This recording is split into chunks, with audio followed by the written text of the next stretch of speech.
Hello friends, मैं doctor Nidhi Jain, Nidhi Shri academy से। मैं ACF मेंस के बायोलॉजी के टॉपिक कवर करूँगी।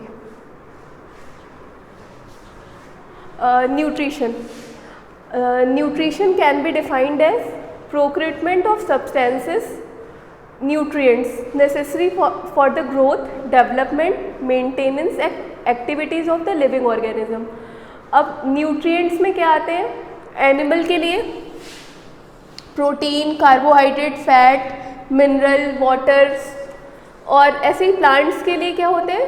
प्लांट्स जो होते हैं वो सॉइल से मिनरल और वाटर को एब्जॉर्ब करके लाइट की हेल्प से फोटोसिंथेसिस के द्वारा अपना फूड बनाते हैं।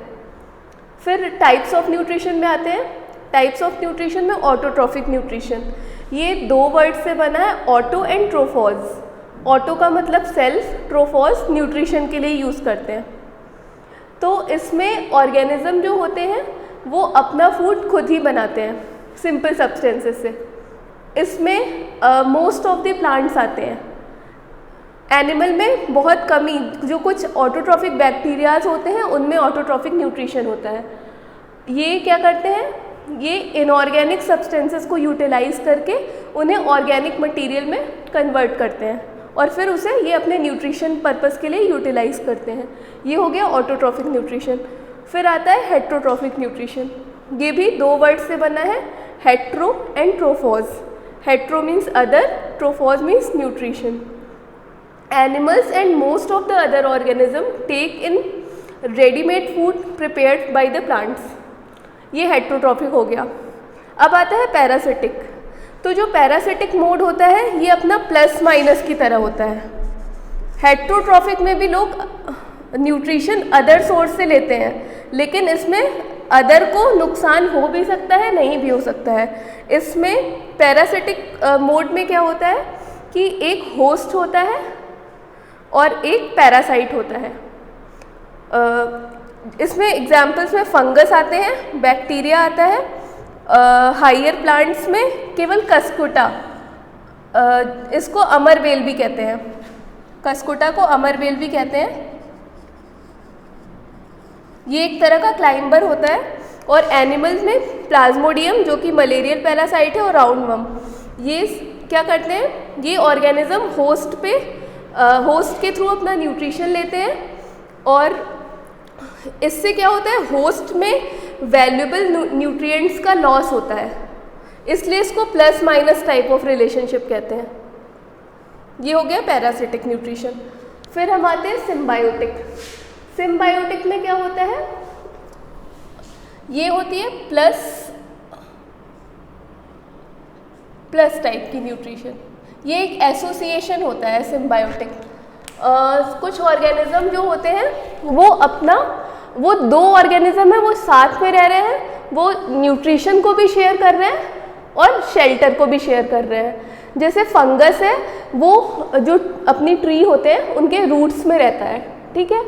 तो फंगस क्या करता है? वो ट्री की हेल्प करता है कि ट्री एब्जॉर्ब कर सके सॉइल से वाटर और न्यूट्रिएंट को, और उसके बदले में ट्री जो होता है वो फंगस को न्यूट्रिएंट प्रोवाइड करता है। तो ये हो गई सिम्बायोटिक। ऐसे ही इसका एक बहुत अच्छा एग्जांपल है लाइकेन। लाइकेन जो होता है वो फंगस और एल्गी का सिम्बायोटिक एसोसिएशन होता है। तो इसमें जो एल्गा, इसको क्लोरोफिल, इसमें एल्गी जो होती है उसमें क्लोरोफिल पिगमेंट होता है। तो क्लोरोफिल पिगमेंट की हेल्प से एल्गी फूड प्रोवाइड करती है, फूड सिंथेसिस करती है और वो फंगस को प्रोवाइड करती है। उसके बदले में जो फंगस होता है वो शेल्टर प्रोवाइड करता है, वाटर प्रोवाइड करता है और मिनरल्स एल्गा को प्रोवाइड करता है। ये हो गई सिम्बायोटिक टाइप ऑफ रिलेशनशिप। अब आता है होलोजोइक न्यूट्रिशन। तो इसमें क्या होता है कि ये जो हम होलोजोइक न्यूट्रिशन होता है, इसका बहुत अच्छा एग्जाम्पल ह्यूमन बीइंग है। और भी जितने भी एनिमल्स हैं वो होलोजोइक न्यूट्रिशन होता है, जैसे फ्रॉग, अमीबा। ये इंजेशन प्रोसेस से कॉम्प्लेक्स ऑर्गेनिक मटेरियल को फीड करते हैं। और जो भी प्रोसेस है डाइजेशन का, मतलब एब्जॉर्प्शन, डाइजेशन, इंजेशन, उसके थ्रू ये पूरा न्यूट्रिशन प्रोसेस होता है।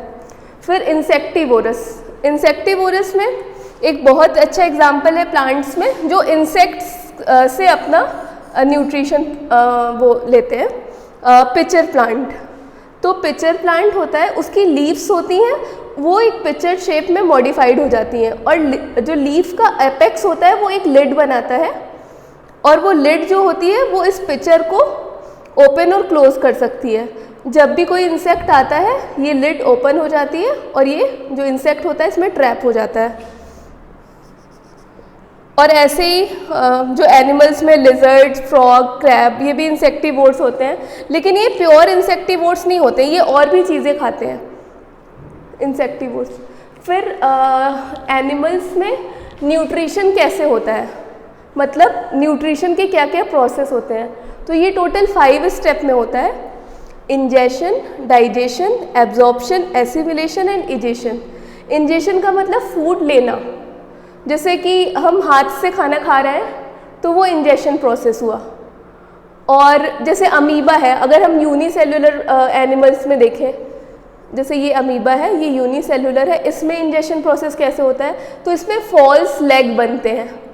जैसे कोई भी फूड पार्टिकल इनके सरफेस के कांटेक्ट में आया जैसे ही, तो ये फॉल्स लेग बना लेते हैं, जिनको हम स्यूडोपोडिया कहते हैं। और इस मेथड से ये स्यूडोपोडिया करते हैं, फिर ये अपनी मेम्ब्रेन ऐसे कंप्लीट करके ये जो पार्टिकल है, फूड पार्टिकल, इसको इनगल्फ कर लेते हैं। तो ऐसे होता है इंजेशन। और ह्यूमन बीइंग में कैसे होता है या फिर अदर हायर एनिमल में, वो हाथ के थ्रू इंजेस्ट करते हैं। फिर आता है डाइजेशन। डाइजेशन, जो भी हम फूड लेते हैं वो कॉम्प्लेक्स मॉलिक्यूल होता है, लार्ज मॉलिक्यूल होता है, वो बॉडी में उसको डाइजेशन की ज़रूरत पड़ती है। तो जिससे इनसॉल्युबल मॉलिक्यूल जो होते हैं वो स्मॉल, सॉल्युबल और लेस कॉम्प्लेक्स या सिंपलर फॉर्म में चेंज हो जाए, उस प्रोसेस को डाइजेशन कहते हैं। फिर डाइजेशन से क्या फ़ायदा होता है कि ये बॉडी में फर्दर जो सिंपलर फॉर्म है वो एब्जॉर्ब हो सके। अब डाइजेशन कैसे होता है, फिजिकल मेथड और केमिकल मेथड से। तो फिजिकल मेथड जो कि ओरल कैविटी में होता है, च्यूइंग और ग्राइंडिंग के थ्रू, और जो केमिकल मेथड होता है वो स्टार्ट हो जाता है ओरल कैविटी से ही और थ्रू आउट द इंटेस्टाइन होता है। मतलब ओरल कैविटी है, ओरल कैविटी में जो होते हैं वो सलाइवा में डाइजेस्टिव जूसेस होते हैं, वो फूड को सिंपलर फॉर्म में कन्वर्ट करते हैं। स्टमक में डाइजेस्टिव जूसेस होते हैं, पैनक्रियाज से डाइजेस्टिव जूसेस निकलते हैं, डुओडेनम से निकलते हैं। तो ये सब फूड को सिंपलर फॉर्म में कन्वर्ट करते हैं और जिसके थ्रू डाइजेशन होता है। तो ये फिजिकल और केमिकल 2 मेथड हो गए। फिर आते हैं एब्जॉर्प्शन पे। अब जो भी फूड है डाइजेस्ट होने के बाद उसे ब्लड में जाना है, तो ब्लड में ऐसे ही जो हमने रोटी खाई, दाल खाया, चावल खाया, कुछ भी खाया खाने में, वो ऐसे ही तो एब्जॉर्ब नहीं होगा। ब्लड में एब्जॉर्ब करने के लिए उसे सिंपलर फॉर्म में चेंज करना पड़ेगा, जो कि डाइजेशन प्रोसेस से हो गया है।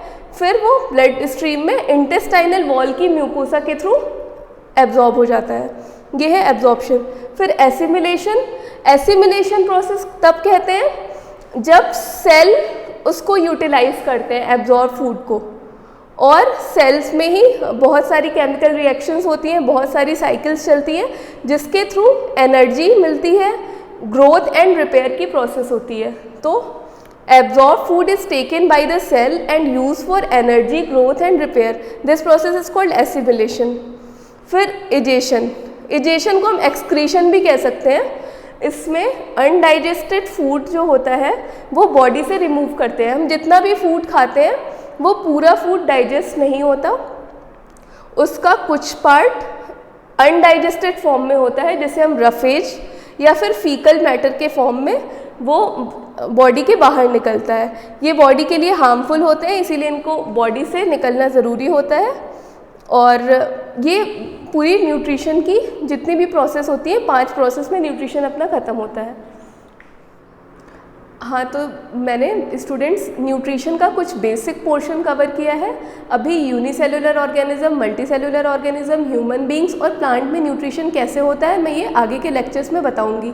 तब तक आप चैनल को लाइक करिए, कमेंट करिए, और जो भी डाउट्स हैं वो कमेंट के थ्रू पूछिए और चैनल को सब्सक्राइब करिए। Thank you.